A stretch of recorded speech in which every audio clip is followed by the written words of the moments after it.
Things really broke down for me when I was about 15, I think, and when I was like, the hormones were kicking in. I was starting to sort of analyze things within my family. And well, I've been diagnosed agoraphobic, and from a diagnostic point of view, agoraphobia, I've heard it described as fear of being in a place with a lot of people, or I guess the root word is from the Greek market, agora, or something like that. And it's very frustrating. It interferes with my life a lot. There's a lot of things that I want to do, social functions, traveling. I'd like to go to school. School seems just completely overwhelming for me right now.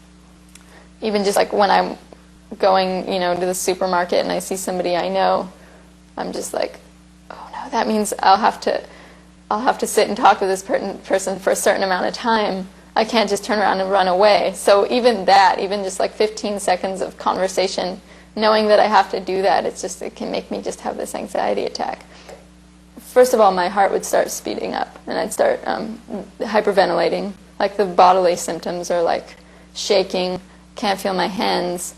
Like it's just it's terror. And if there was some sort of thing that I was afraid of, like a bear or something, it would be different. It would be a natural terror. I would run. But with the panic attacks, it's this unnameable, like unknown fear. And a lot of it has to do with the fact that I'm afraid of having panic attacks in public. I'm afraid of people thinking I'm out of control, and I'm afraid of becoming out of control. I might have to just go running out of the line and leave my groceries there, and people stare after me and be like, why did she just leave her groceries here?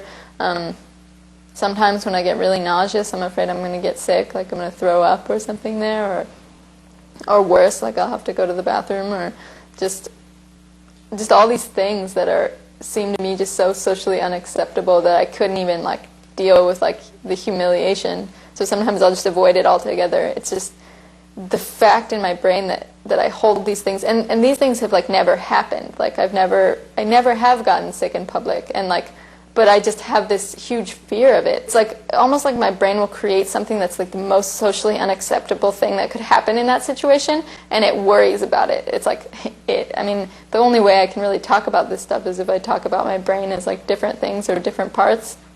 Because if I say me, it just doesn't ring true. It's like, no, I wouldn't do that. Like I don't want to be afraid of all these things or whatever. But so it's like my brain conjures up the worst possible scenario, and then I have to work down from that by making sure that doesn't happen.